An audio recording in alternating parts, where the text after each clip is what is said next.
Hi friends, मैं आकांक्षा Sharma GK with आकांक्षा में आपका स्वागत करती हूँ। बहुत ही शानदार क्वेश्चन लेके आई हूँ। और कल जिनका एग्ज़ाम है वो लोग तो पढ़ ही लें और बाद में जो भी दे रहे हैं वो भी पढ़ लीजिए। कल जिनका एग्ज़ाम है सभी बहुत अच्छे से दीजिएगा। All the best. कोशिश कीजिएगा कि क्योंकि ये जो टाइम मैनेजमेंट सबसे बड़ा यहाँ पे रहेगा, तो कोशिश कीजिएगा सबसे पहले आप सारे प्रश्नों को हल करें।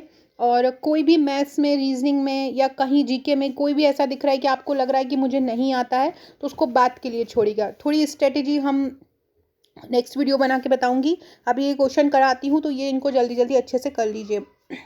पहला क्वेश्चन है, गुरुत्वाकर्षण के कारण त्वरण का मान ध्रुवों पर अधिकतम होता है और भूमध्य रेखा पर कम होता है। आपसे ये पूछ सकते हैं कि गुरुत्वाकर्षण के कारण कहाँ पर मान अधिकतम होता है। त्वरण का सूत्र होता है वेग परिवर्तन बटे समय।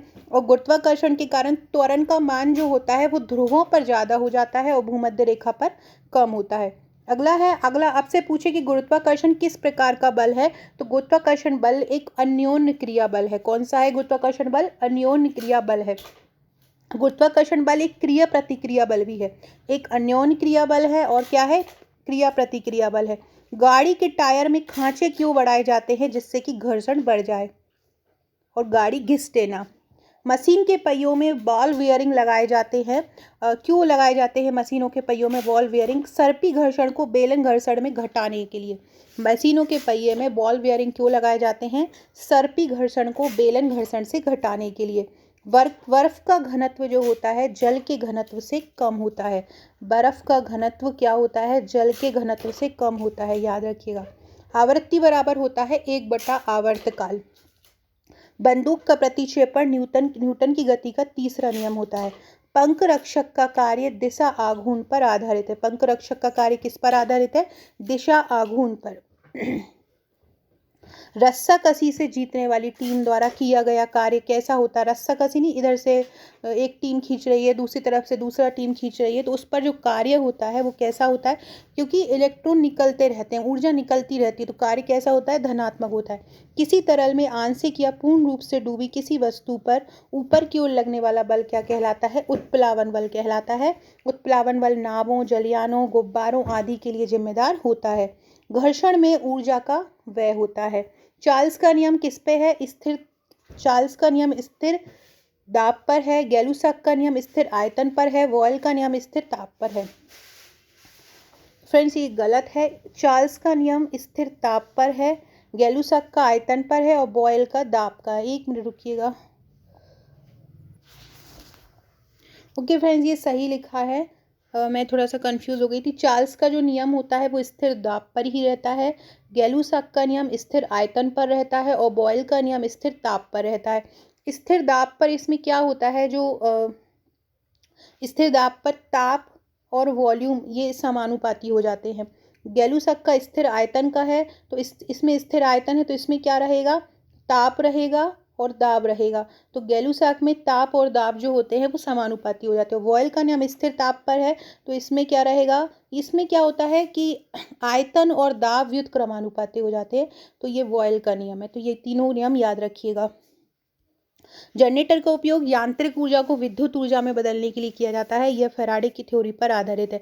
जनरेटर का नियम किस पर आधारित है? फैराडे के सिद्धांत पर। किसके लिए किया जाता है? यांत्रिक ऊर्जा को विद्युत ऊर्जा में बदलने के लिए। जब लिफ्ट त्वरण के साथ ऊपर उठती है तो व्यक्ति का भार अधिक होगा। याद रखिएगा, ऊपर उठ रही है तो भार अधिक होगा तथा समान गति से नीचे आने पर भार समान होता है, तथा अत्यधिक त्वरण से नीचे आने पर भार जीरो हो जाएगा। तीनों के फैक्ट याद रखिएगा। ऊपर जाते हैं त्वरण में तो भार ज़्यादा होता है, समान गति से नीचे जाते हैं तो भार समान होता है, अत्यधिक त्वरण के साथ नीचे आने पर भार जीरो हो जाएगा। कापर की रॉड को घर्षण द्वारा आवेशित नहीं कर सकते हैं। एक स्प्रिंग को संकुचित करने पर प्रत्यास्थ स्थितिज ऊर्जा बढ़ जाती है। संकुचित करेंगे तो क्या बढ़ जाएगी? प्रत्यास्थ स्थितिज ऊर्जा। लोटनिंग घर्षण का मान सर्पी घर्षण से अधिक होता है। किसका? लोटनिक, मतलब ये लुढ़कता रहता है तो लोटनिक का मान सर्पी से अधिक होता है, याद रखिएगा। तो स्थैतिक घर्षण होता है वो सबसे ज़्यादा होता है, उसके बाद लोटनिक होता है और सर्पी घर्षण का मान सबसे कम होता है। उड़ने वाली मशीन जो सबसे कम घर्षण बल प्रदान करती कैसी होना चाहिए? सुप्रवाही होना चाहिए। गहरे समुद्र में गोता लगाने वाली वस्तुओं को समुद्र के पानी के क्रंचिंग प्रभाव के कारण लगने वाला दाब का सामना करना पड़ता है। यह प्रभाव कहाँ होता है? सभी दिशाओं में होता है। लॉटनिंग या वेल्लन घर्षण का माल कम होता है। यदि गाड़ी उत्तर पूर्वी दिशा में चल रही हो तो घर्षण बल की दिशा दक्षिण पश्चिम में होगी, अर्थात गाड़ी के विपरीत दिशा में होगी। गाड़ी जिस दिशा में भी चलती है घर्षण बल उसकी अपोजिट साइड लगता है। शरीर तभी संचालन कर सकता है जब घर्षण पर लगाया गया बल से कम हो। घर्षण बल जो होता है वो लगाए गए बल से कम हो तभी ही चल सकता है, मतलब घर्षण कम ही होना चाहिए अपन जो बल लगाएंगे। पृष्ठ तनाव का सूत्र होता है बल बटे लंबाई। याद रखिएगा, लंबाई बढ़ाएंगे तो पृष्ठ तनाव कम होगा, तो पृष्ठ तनाव बल बढ़ाएंगे तो पृष्ठ तनाव ज़्यादा होगा, तो पृष्ठ तनाव बराबर क्या होता है? बल बटे लंबाई होता है। अगला है स्थैतिक घर्षण का मान सबसे ज्यादा होता है। द्रव्यमान संरक्षण का नियम एक नाभिकीय क्रिया के लिए नहीं होता है। घरों में सप्लाई किया गया सामान्य जल चालक होता है। जो घरों में जो जल सप्लाई होता है वो कैसा होता है? चालक होता है। बल प्रति क्षेत्रफल जिस पर लगता है वो क्या कहलाता है? दाब कहलाता है। इधर उधर और आगे की पीछे की गति क्या कहलाती है? कंपन। फ्रेंड न्यू है चैनल पर तो सब्सक्राइब जरूर कर लीजिएगा और सभी लोग कमेंट जरूर कीजिएगा। कमेंट जरूर किया कीजिए सभी लोग। कमेंट से मुझे पता लगता है कौन कौन मेरे वीडियोस देख रहे हैं, तो सभी लोग कमेंट जरूर किया कीजिए। इधर उधर और आगे पीछे की गति क्या कहलाती है? कंपन कहलाती है। परम दृढ़ वस्तु के लिए आयतन प्रत्यास्थ गुणांक का मान अनंत होता है। जो बहुत ज्यादा दृढ़ होती है उसका आयतन उसको कितना खींच सकते हो तो वो अनंत होता है। इधर उधर आगे पीछे की गति क्या कहलाती है? कंपन। यदि पृथ्वी की त्रिज्या 1% सिकुड़ जाए, आर मतलब सिकुड़ जाए, और उसका द्रव्यमान वही रहे तो पृथ्वी तल पर गुरुत्वीय त्वरण क्या बढ़ हो जाएगा? अगर ये त्रिज्या सिकुड़ेगी तो गुरुत्वीय त्वरण बढ़ जाएगा। याद रखिएगा कि अगर त्रिज्या सिकुड़ जाएगी तो गुरुत्वीय त्वरण क्या होगा? बढ़ जाएगा। एक ग्रह जिसका द्रव्यमान व त्रिज्या दोनों पृथ्वी के दुगने हैं तो उस ग्रह के पृष्ठ पर गुरुत्वीय त्वरण का मान कितना हो जाएगा? जी बटे 2 हो जाएगा, यदि द्रव्यमान व त्रिज्या दोनों दुगने हैं। पृष्ठ के बीच पहियों का उपयोग किस लिए क्या करता है? तो पृष्ठ के बीच पहियों का उपयोग घर्षण को कम करता है। एक सतह पर चलती हुई गेंद कैसा उदाहरण है? गेंद कैसी है? लुढ़कती है बेलन जैसी, तो बेलन घर्षण का उदाहरण है। द्रव्यमान घर्षण बल के समानुपाती होता है। मशीन के चलते हुए हिस्सों में घर्षण क्रिया हानिकारक होती है, क्षय हो जाते हैं। संपर्क बलों का युग्म कैसा है? पेशीय बल और घर्षण बल। यदि वस्तु की आगे पीछे की गति होती है तो वह कौन सी गति कहलाती है? स्पंदनशील। एक गोताखोर एक स्विमिंग पूल को पार करने में सक्षम होता है क्योंकि इसके द्वारा पदार्थ के कणों का यह गुण बताता है कि पानी में अंतर आकर्षण बल कमजोर है। कोई व्यक्ति पहाड़ पर चल रहा है, इसका मतलब क्या है? कि वो गुरुत्व बल के विरुद्ध काम कर रहा है। क्रिकेट गेंदों को पकड़ना किस पर है? रेखीय सिद्धांत पर आधारित है। क्रिकेट गेंद को पकड़ना किस सिद्धांत पर आधारित है? रेखीय। शरीर द्रव में तैर सकता है कब? जब उत्प्लावन बल भार के बराबर हो, तभी आपने देखा होगा, आपने स्विमिंग की होगी, तो जितना पानी पर आप तो आप हटाते जाते हैं पानी, जो आप हटा रहे हैं पानी वो अपने भार के ही बराबर हटाते हैं। मिट्टी ऊष्मा का क्या होता है? कुचालक होता है। स्थिर ताप पर हम उस दिन ठंडा महसूस करते हैं जब आपेक्षिक आर्द्रता 25% होती है। प्रेरण के द्वारा दो अनावेशित वस्तुओं को रगड़ने पर वो आवेशित हो जाती हैं। किसके द्वारा? प्रेरण के द्वारा। जब कार को चलाया जाता है तो बड़े संवेग को जीरो करने के लिए सीट बेल्ट बांधी जाती है। जब एक पत्थर को रस्सी में बांधकर वृत्ताकार मार्ग में घुमाया जाता है तो किया गया कार्य क्या होता है? शून्य होता है। वर्षा का होना पृथ्वी पर चंद्रमा का गुरुत्व प्रभाव है। वर्षा का होना क्या है? चंद्रमा का गुरुत्व प्रभाव है। लोहे की कील पानी में डूब जाती है, क्यों? क्योंकि लोहे की कील का भार उत्प्लावन बल से अधिक होता है। पृथ्वी की सतह पर वायुमंडलीय दाब का मान होता है 1.013 इंटू 10⁵। आर्किमिडीज का सिद्धांत यह कहता है कि जब एक वस्तु को द्रव में डुबोया जाता है तो उसका आभासी भार कम हो जाता है। आर्किमिडीज का सिद्धांत क्या कहता है? कि जब एक वस्तु को द्रव में हम डुबोते हैं तो उसका भार क्या होता है? कम हो जाता है। किसी वाद्य यंत्र में समान मोटाई और समान पदार्थ के लघु तार लंबे तारों की तुलना में उच्च आवृत्ति होती है। समान पदार्थ के जो लघु तार होते हैं लंबे तारों की तुलना में उनकी उच्च आवृत्ति होती है। एक सेकेंड।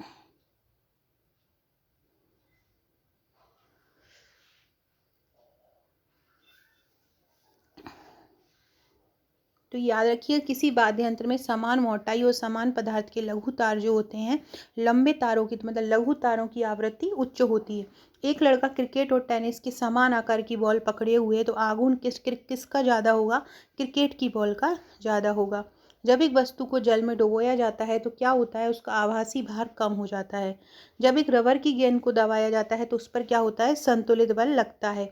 एक नैदानिक थर्मामीटर 35 डिग्री सेल्सियस से 42 डिग्री सेल्सियस तापमान पड़ता है। कितने डिग्री तक पड़ता है? जो नैदानिक थर्मामीटर होता है वो 35 से 42 डिग्री तक का पाठ पड़ता है। ये बहुत इंपॉर्टेंट है, याद रखिएगा। जब एक रबर की गेंद को दबाया जाता है तो कौन सा बल लगता है? संतुलित, ये भी याद रखिएगा। और जब एक वस्तु को जल में डुबाया जाता है तो क्या होता है? उसका आभासी भार जो होता है वो कम हो जाता है। गीली सड़क पर मोटर कार फिसल जाती है, क्यों? क्योंकि पानी, सड़क और टायर के बीच घर्षण कम हो जाता है। विकिरण जब होता है तो विकिरण में किसी माध्यम की आवश्यकता नहीं होती है। पारा ऊष्मा का सुचालक होता है। पौधों में ऊष्मा का निम्न विस्तार होता है। जब आप अपना हाथ मोमबत्ती की लौ के ऊपर रखते हैं तो हमारे हाथों का संवहन और विकिरण के कारण गर्मी मिलती है। वाष्पीकरण की दर द्रव के रंग पर निर्भर नहीं करती है। ये याद रखिएगा, वाष्पीकरण रंग पर निर्भर नहीं करता है। एक गैस 0 डिग्री सेल्सियस पर है तो गैस के अणुओं का किस तापमान पर वर्ग माध्य मेल 2 गुना हो जाएगा? 819 डिग्री सेल्सियस। इसको सॉल्व करना पड़ेगा VMS से। यदि वायुमंडल नहीं है तो पृथ्वी की सतह का औसत ताप क्या हो जाएगा? निम्न हो जाएगा। जितना है उससे निम्न हो जाएगा। 1092 केल्विन पर हाइड्रोजन के अणुओं का वर्ग माध्य मूल वेग मानक ताप से दोगुना होगा और दाब अपरिवर्तित हो जाएगा। कब? अगर 1092 केल्विन पर हाइड्रोजन के अणुओं का वर्ग माध्य मूल वेग निकालेंगे तो क्या होगा? वो ताप से दोगुना हो जाएगा और दाब अपरिवर्तित रहेगा। स्वेटर में घर्षण से आवेश उत्पन्न होता है। स्वेटर में घर्षण से क्या होता है? स्वेटर में घर्षण से आवेश उत्पन्न होता है। द्रुत दहन को उच्च गति पर होने वाला दहन कहा जाता है। द्रुत दहन को उच्च गति पर होने वाला क्या कहा जाता है? दहन कहा जाता है। सौर सेल अर्धचालक के बने होते हैं। सौर सेल किसके बने होते हैं? अर्धचालक के। बर्फ को जल में बदलने के लिए आवश्यक ऊर्जा की मात्रा क्या कहलाती है? संलयन की गुप्त ऊष्मा कहलाती है। बर्फ को जो जल में बदलती है, बर्फ की गुप्त ऊष्मा कितनी होती है? 80 कैलोरी। ये बहुत ज़्यादा इंपॉर्टेंट है कि बर्फ की गुप्त ऊष्मा कितनी होती है? 80 कैलोरी पर ग्राम होती है, या अगर जूल में देखें तो 336 जूल पर ग्राम होती है। पहाड़ों से मैदान में बहते हुए पानी की स्थितिज ऊर्जा कम होगी और गतिज ऊर्जा में परिवर्तन हो जाएगा। निर्वात में ऊष्मा का संचालन विकिरण द्वारा होता है। जब बर्फ को 0 डिग्री सेल्सियस से कमरे के तापमान पर गर्म किया जाता है तो उसका आयतन पहले घटता है और फिर बढ़ता है। कमानी की स्थितिज ऊर्जा न्यूनतम होती है जब उसे खींचा जाता है। जब किसी द्रव का क्वथनांक ज्ञात किया जाता है तो थर्मामीटर द्रव के ऊपर परंतु वाष्प से घिरा हुआ होना चाहिए। जब एक वस्तु को पृथ्वी पर स्वतंत्रतापूर्वक गिराया जाता है तो उसकी कुल ऊर्जा क्या होती है? वही रहती है। बादलों वाली रातें साफ रातों की अपेक्षा अधिक गर्म होती हैं। क्यों? क्योंकि जो बादल होते हैं वो ऊष्मा रोधी की तरह काम करते हैं। ताप बढ़ाने पर पृष्ठ तनाव घटता है। बहुत ही ज़्यादा इम्पोर्टेंट है। ताप बढ़ाने पर क्या होता है? पृष्ठ तनाव घटता है। ये बहुत इंपॉर्टेंट क्वेश्चन है। ताप जैसे बढ़ाते हैं तो पृष्ठ तनाव क्या होता है? घटता जाता है। लकड़ी का प्रज्वलन ताप कागज से अधिक होता है। ठोस में ऊष्मा का स्थानांतरण चालन है। ठोस में अगर ऊष्मा का स्थानांतरण होता है एक जगह से दूसरे जगह तक तो वो क्या होता है? किस कारण से होता है? वो चालन के कारण होता है। पारा -39 डिग्री सेल्सियस पर जम जाता है। पारा किस पे जम जाता है? -39 डिग्री सेल्सियस पर। अल्कोहल -15 डिग्री सेल्सियस पर जमता है। पारा कितने पे जमता है? -39 पर। अल्कोहल कितने पे जमता है? -115 पर। और लकड़ी का प्रज्वलन ताप किससे अधिक होता है? कागज से। बहुत ठंडे प्रदेशों में प्रयुक्त होने वाला तापमापी द्रव अल्कोहल है क्योंकि पारे की तुलना में इसका हिमांक अधिक होता है। 0 डिग्री केल्विन प्रकृति में संभव सबसे कम तापमान है। कौन सा? 0 डिग्री केल्विन। याद रखना, प्रकृति में संभव सबसे कम तापमान कौन सा है? 0 डिग्री केल्विन। 273 डिग्री सेल्सियस भी सबसे कम तापमान है। इसे परम शून्य तापमान कहते हैं। प्रकाश इलेक्ट्रॉनों की अधिकतम ऊर्जा प्रकाश की आवृत्ति पर निर्भर करती है। प्रकाश इलेक्ट्रॉनों की ऊर्जा ऊर्जा किस पर निर्भर कर रही है? आवृत्ति पर, और संख्या कर रही है तीव्रता पर। ये दोनों ही फैक्ट हैं। ऊर्जा किस पर करती है? ऊर्जा आवृत्ति पर करती है, और संख्या किस पर करती है? संख्या तीव्रता पर करती है। फ्रेंड्स, कमेंट्स बॉक्स में बताइएगा कि इलेक्ट्रॉन की खोज किसने की थी और प्रोटॉन की खोज किसने की थी। ये दोनों के आंसर मुझे कमेंट बॉक्स में दीजिएगा। कमेंट सभी लोग कीजिएगा। प्रकाश इलेक्ट्रॉन की ऊर्जा किस पर निर्भर करती है? आवृत्ति पर। तो याद रखिएगा, ऊर्जा बराबर क्या हो जाएगा? आवृत्ति। और संख्या किस पर कर रही है? तीव्रता पर कर रही है। ऊष्मा के नियम ओम द्वारा दिए गए। एक पॉलिश की गई चमकीली सतह ऊष्मा की बुरी अवशोषक होती है और अच्छी परावर्तक होती है अगर किसी चमकीली सतह को पारदर्शी कर दिया जाए। किसी वस्तु का ताप 100 डिग्री सेल्सियस बढ़ाने पर उसके ताप में कितनी वृद्धि हो जाती है? 100 केल्विन वृद्धि हो जाती है। अवतल दर्पण का उपयोग क्यों किया जाता है? देखो, अवतल दर्पण का मतलब अपसारी लेंस का उपयोग होता है। और अवतल दर्पण क्या करता है? छोटी सी चीज़ को बड़ा करके बता देता है। तो जब भी आप अपना कांच में छोटा सा आप रखते हैं मिरर, या आप दाढ़ी बना रहे हैं, शेविंग कर रहे हैं, तो आप ऐसे मिरर को देखते हैं जो आपके चेहरे को थोड़ा बड़ा दिखाए, स्पष्ट दिखाए, तो वहाँ पे किसका करते हैं? अवतल दर्पण। और जब आप गाड़ी चला रहे होते हैं और आपको पीछे का देखना होता है, तो आप बड़ी गाड़ी को भी छोटा सा करके देखते हैं, तो वो उस समय छोटा करने के लिए उत्तल दर्पण का उपयोग किया जाता है। तो दोनों ही फैक्ट याद रखिएगा। अवतल दर्पण का कहाँ होता है? शेविंग में, हेड मिरर में, नेत्र दर्शक में, कार की हेडलाइट में, सौर बत्तियों में आदि में किया जाता है। देखो, ये कार की हेडलाइट है और सामने की लाइट अलग होती है, तो दोनों में अंतर, वाहन के जो दर्पण होते हैं और हेडलाइट, दोनों में अंतर याद कर लीजिएगा। इमारतों के अंदर वाहन के दर्पण, आवर्धक कांच, आवर्धक के लिए भी उत्तल दर्पण का उपयोग किया जाता है। उत्तल दर्पण का उपयोग कारों के लिए भी किया जाता है, क्योंकि वे एक सीधी छवि देते हैं और व्यापक क्षेत्र प्रदान करते हैं, क्योंकि वे बाहर की ओर से घुमावदार होते हैं। उत्तल दर्पण को अपसारी दर्पण भी कहा जाता है, क्योंकि यह दर्पण प्रकाश को तब परावर्तित करता है जब वे इसकी परावर्तक सतह पर टकराते हैं। उत्तल दर्पण द्वारा बनाई गई छवि हमेशा आभासी होती है, सीधी होती है और संकुचित मतलब छोटी होती है। जब पानी में लकड़ी का एक सीधा टुकड़ा डुबोया जाता है तो वो किस कारण से मुड़ा हुआ दिखता है? वो प्रकाश के अपवर्तन के कारण मुड़ा हुआ दिखता है। जैसे ही प्रकाश किरणें सघन माध्यम से विरल माध्यम में जाती हैं तो वो दूर हटती हुई दिखती हैं, जिसके कारण वो लकड़ी का टुकड़ा एक मुड़ा हुआ सा प्रतीत होता है। मानव नेत्र के रेटिना पर बना प्रतिबिंब कैसा होता है? रेटिना पर जो प्रतिबिंब बनता है वो एक तो वास्तविक होता है और उल्टा होता है। कैसा होता है? वास्तविक और उल्टा। उत्तल लेंस में वस्तु का प्रतिबिंब को वास्तविक, आभासी और उल्टा बनाया जाता है। अवतल लेंस में वास्तविक, आभासी और सीधा बनाया जाता है। छाया तब बनती है जब प्रकाश सीधी रेखा में जाता है। एक आवर्धक लेंस जो होता है वो उत्तल लेंस होता है। कौन सा होता है? उत्तल।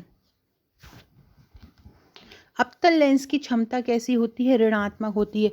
उत्तल लेंस एक आभासी, सीधा और बड़ा प्रतिबिंब बनाता है जब वस्तु को उसकी फोकस दूरी पर रखते हैं। देखो, वैसे तो उत्तल लेंस छोटा बनाता है, लेकिन अगर फोकस दूरी पर रख देंगे तो वो कैसा बनाता है? बड़ा बनाता है। अवतल लेंस एक छोटा प्रतिबिंब बनाता है जब उसको फोकस दूरी पर रखते हैं। इंद्रधनुष प्रकाश के परिक्षेपण पर निर्भर करता है। कैलाइडोस्कोप एक बहुलित परावर्तन का उदाहरण है। किसका है? बहुलित परावर्तन। फ्रेंड्स, ये मेरी इंस्टा आईडी है, इसको भी फॉलो कर लीजिएगा, आकांक्षा 1957।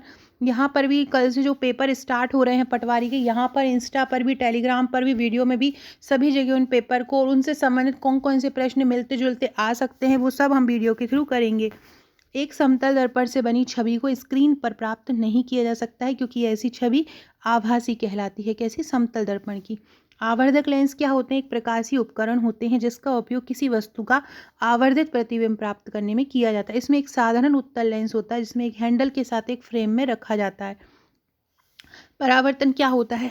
प्रकाश किरण को उसी माध्यम में सीमा के साथ अंतःक्रिया करने पर वापस भेज देना जहाँ से वह आ रही है, परावर्तन कहलाता है। और जब प्रकाश की किरण एक माध्यम से दूसरे माध्यम में गुजरती है तो जो परिवर्तन होता है उसे अपवर्तन कहते हैं। प्रकाश की गति अलग अलग माध्यमों में अलग अलग होती है और उनकी दिशा में भी परिवर्तन होता है। व्यक्ति द्वारा अपने पीछे की दीवार का पूर्ण प्रतिबिंब बनाने के लिए कम से कम दीवार का 1/3 ऊंचाई होना आवश्यक है। वायुमंडल में माध्यम से प्रकाश का अपवर्तन कई रोचक घटनाओं के लिए जिम्मेदार होता है। उदाहरण के लिए वायुमंडल के माध्यम से प्रकाश के अपवर्तन के कारण सूर्य वास्तविक सूर्योदय से थोड़ा पहले दिखाई देने लगता है अपवर्तन के कारण, और सूर्यास्त के थोड़े बाद तक भी दिखाई देता है। किसके कारण? अपवर्तन के कारण। और इसके अलावा पृथ्वी के निकट की वायु की परतें इससे ऊपर उन परतों की तुलना में सघन होती हैं, जिसके कारण वो अलग अलग माध्यम से होकर आता है, तो अपवर्तन होता है। विसरण परावर्तन तब घटित होता है यदि प्रकाश किरण खुरदरी सतह से परावर्तित होती है।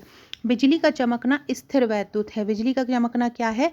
स्थिर वैद्युत है बिजली का चमकना। वस्तु का प्रतिबिंब रेटिना पर बनता है। एक पट्टी पर स्थित एक जलबूंद पट्टी की बारीक सिराओं का आवर्धित प्रतिबिंब बनाती है अपवर्तन के कारण। किसके कारण बनाती? अपवर्तन के कारण। सोलर कुकर में अवतल दर्पण का उपयोग किया जाता है। वह परावर्तन जिसमें परावर्तित किरण समांतर पुंज के रूप में यात्रा करती है क्या कहलाता है? नियमित परावर्तन। इंसान के आंख के लेंस की फोकस दूरी कितनी होती है? 2.5 सेंटीमीटर। यदि उत्तल लेंस के निचले भाग को काला कर दिया जाए तो बना प्रतिबिंब कैसा होगा? अपूर्ण होगा। तारों का टिमटिमाना प्रकाश के अपवर्तन के कारण होता है। जब वस्तु को एक समतल दर्पण की ओर गति कराई जाती है तो प्रतिबिंब कहाँ बनता है? वस्तु के समीप बनता है। वास्तविक प्रतिबिंब हमेशा उल्टा होता है और आभासी प्रतिबिंब हमेशा सीधा होता है। उत्तल दर्पण आभासी प्रतिबिंब बनाता है। जब वस्तु को अवतल दर्पण के फोकस और ध्रुव के बीच रखा जाता है तो प्रतिबिंब वस्तु के आभासी और बड़ा हो जाता है जब फोकस और ध्रुव पर रखते हैं। बैंड स्पेक्ट्रम अणुओं का एक लक्षण है। लाल रंग का प्रकीर्णन सबसे कम होता है और बैंगनी रंग का अधिक होता है। सौर कुकर अवरक्त किरणों पर काम करता है। सौर कुकर किस पे करता है? अवरक्त किरणों पे। अवरक्त किरण एक विद्युत चुम्बकीय विकिरण होता है जिसकी तरंग दैर्घ्य प्रकाश से बड़ी होती है और सूक्ष्म तरंग से छोटी होती है। प्रकाशिक सूक्ष्मदर्शी एक अपवर्तन दूरबीन की तरह काम करता है। कौन? प्रकाशिक सूक्ष्मदर्शी। आंख में प्रवेश करने वाले प्रकाश की मात्रा को आइरिस द्वारा नियंत्रित किया जाता है। व्यतिकरण केवल अनुप्रस्थ तरंगों में होता है। बहुत ही ज़्यादा इंपॉर्टेंट है। देखो, व्यतिकरण अनुप्रस्थ प्रकाशीय तरंगें होती हैं और अनुदैर्घ्य ध्वनि तरंगें होती हैं, और व्यतिकरण केवल प्रकाशीय तरंगें मतलब अनुप्रस्थ तरंगों में होता है, याद रखिएगा। रेटिना में प्रतिबिंब की छाप बनी रहती है। 1 सेकंड के 1/16 भाग तक रहती है। पेरिस्कोप में आपतित परावर्ती दर्पण के बीच 45 डिग्री का कोण बनता है। आभासी प्रतिबिंब हमेशा ऊर्ध्व शीर्षीय होता है, याद रखिएगा। आभासी प्रतिबिंब कैसा होता है? ऊर्ध्व शीर्षीय होता है। यदि आप समतल दर्पण के समक्ष 1 मीटर की दूरी पर खड़े हो तो आप स्वयं को दर्पण में 2 मीटर की दूरी पर देखेंगे। याद, ये बहुत इंपॉर्टेंट है। यदि आप समतल दर्पण के समक्ष 1 मीटर की दूरी पर खड़े हो तो आप स्वयं को कितना देखोगे? 2 मीटर की दूरी पर। प्रकाश का अपने संगठक रंगों में विभाजित होना क्या कहलाता है? प्रकीर्णन। अवतल दर्पण की फोकस दूरी धनात्मक होती है। एक पतले लेंस की फोकस दूरी -25 सेंटीमीटर है तो लेंस की क्षमता कितनी होगी? 4D। एक पार्थिव दूरबीन में लेंसों की संख्या कितनी होती है? 3। एक पार्थिव दूरबीन में लेंसों की संख्या कितनी होती है? 3 होती है। वर्षा के साथ इंद्रधनुष सूर्य के विपरीत दिखाई देता है। इंद्रधनुष में 2 अपवर्तन होते हैं तथा 1 परावर्तन होता है। इंद्रधनुष में क्या होता है? 2 अपवर्तन होते हैं और 1 परावर्तन होता है। उत्तल लेंस का उपयोग किसी पदार्थ को जलाने के लिए होता है क्योंकि यह बीच में से मोटा होता है। चमकदार सतह दर्पण की तरह काम करती है। यदि एक प्रकाश की किरण समतल दर्पण पर 20 डिग्री पर टकराएगी तो उसका कोण 70 डिग्री पर बनेगा। एक सरल सूक्ष्मदर्शी आवर्धक लेंस की तरह काम करेगा यदि वह उभयोत्तल लेंस होगा। घड़ी के छोटे छोटे पार्ट को देखने के लिए भी उत्तल लेंस का उपयोग किया जाता है। ये भी बहुत इंपॉर्टेंट है।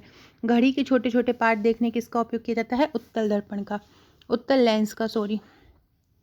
लाल रंग की कांच में अधिकतम चाल होती है और लाल रंग का अपवर्तनांक सबसे कम होता है। ये क्वेश्चन भी है। चाल किसकी ज़्यादा होती है? लाल की। और अपवर्तनांक किसका कम होता है? लाल का। तो याद रखिएगा, लाल रंग का अपवर्तनांक सबसे कम होता है। पानी में रखा मार्बल कैसे काम करता है? उत्तल लेंस की तरह। इंद्रधनुष बनता है यदि क्षैतिज के ऊपर सूर्य 40 डिग्री सेल्सियस से कम हो। आंखों की विभेदन क्षमता 1 डायोप्टर होती है। पूर्ण आंतरिक परावर्तन में क्रांतिक कोण अधिकतम होगा जब किरण कांच से पानी में मतलब सघन से विरल माध्यम में जाएगी। सूत्र विचलन बराबर होता है अपवर्तनांक 1। सघन माध्यम से अपवर्तन के लिए अपवर्तन कोण का मान आपतन कोण से अधिक होता है। सघन माध्यम से जाते हैं आप तो अपवर्तन के लिए जाते हैं, तो अपवर्तन कोण क्या होता है, अपतन कोण से कम होता है। ध्वनि की पिच जो आवृत्ति पर निर्भर करती है। ध्वनि तरंग के रूप में ऊर्जा एक स्थान से दूसरे स्थान तक जाती है। 20 हर्ट्ज के नीचे की ध्वनि अपश्रव्य ध्वनि कहलाती है।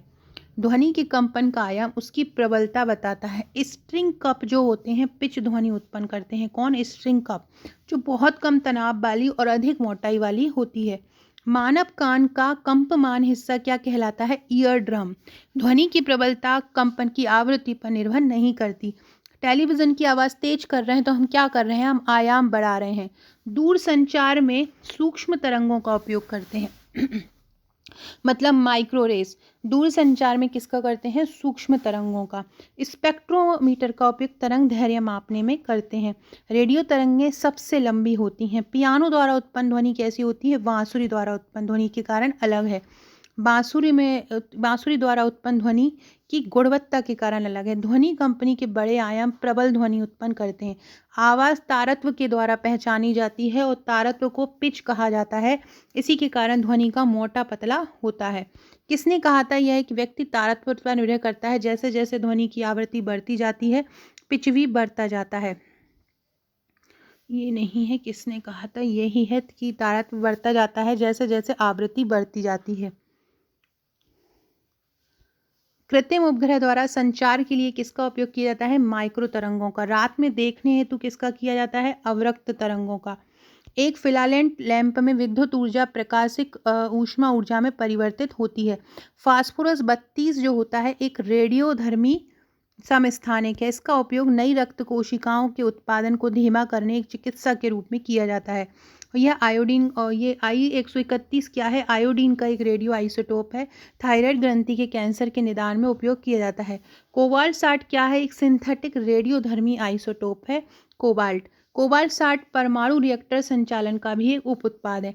इसका उपयोग औद्योगिक रूप से गेज और मोटाई गेज मापने के लिए भी किया जाता है। किसका? कोबाल्ट 16 का। इसका उपयोग कीटाणु शोधन प्रक्रिया के लिए भी किया जाता है। सो फ्रेंड्स, ये थे हमारे आज के क्वेश्चन। आशा है आपको पसंद आएंगे। बहुत ही शानदार प्रश्न थे। यहाँ से आपको प्रश्न बनना ही बनना है, तो इसको अच्छे से पढ़ लीजिएगा। ऐसे ही नेक्स्ट वीडियो में लेके आऊँगी, तो वीडियो को देखते रहिएगा। और कल के लिए बहुत बहुत बहुत ज़्यादा शुभकामनाएं। सभी का पेपर अच्छा जाएगा, बिल्कुल भी टेंशन मत लीजिए।